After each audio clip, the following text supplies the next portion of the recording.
Bonjour, dans cette capsule, je vais vous parler de la quatrième situation emblématique vécue par les conseillers pédagogiques.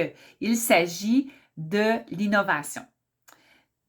Nous demanderons à des conseillers pédagogiques d'innover, entre autres, lorsque vient le moment de proposer des pistes de solutions ou des pistes d'intervention. Et le conseiller pédagogique lui-même ira puiser son inspiration dans les écrits de recherche ou sera en contact avec différents chercheurs pour pouvoir trouver la solution recherchée. Ensuite de ça, le conseiller pédagogique va innover, entre autres, quand on va demander de développer des dispositifs. Donc, développer des dispositifs, c'est en fait ce que ça veut dire, c'est de développer des séquences d'enseignement, de rédiger des épreuves, des examens. Donc, on va souvent affaire au conseiller pédagogique et à la partie innovante de son travail. Souvent, quand on va parler innovation, surtout ces dernières années, on va associer souvent ça avec la technologie ou avec le numérique. Donc, l'innovation, ce n'est pas que ça. Donc, ce l'est, mais ce n'est pas que ça. Il y a aussi tout le questionnement quand on vient pour accompagner, pour donner de la formation, dire comment je pourrais m'y prendre pour être original, comment je pourrais m'y prendre pour être interactif avec les gens avec qui je travaille. Donc, l'innovation est aussi la manière comment on va réfléchir notre accompagnement.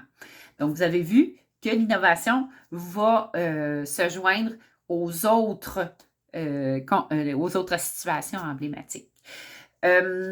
C'est sûr que pour innover, il faut bien connaître tous les modèles de recherche. Ça veut dire autant qualitatif que quantitatif. Ça nous aide vraiment beaucoup à savoir qu'est-ce qui est innovant ou qu'est-ce qui va fonctionner ou pas. Donc, on exerce aussi un jugement critique dans notre innovation, dans nos inspirations, dans le choix de nos inspirations.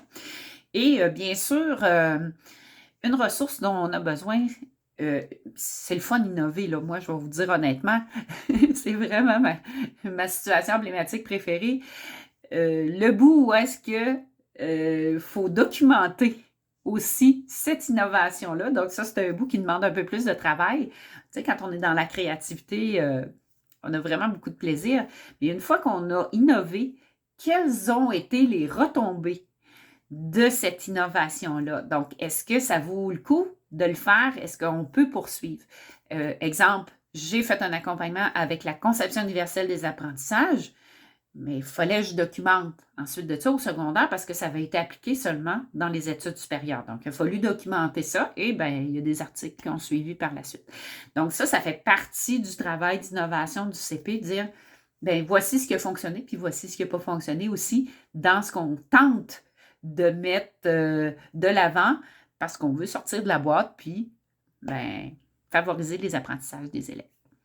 Merci beaucoup pour ces 4 situations emblématiques. Je vous reviens dans une prochaine vidéo avec nos compétences transversales.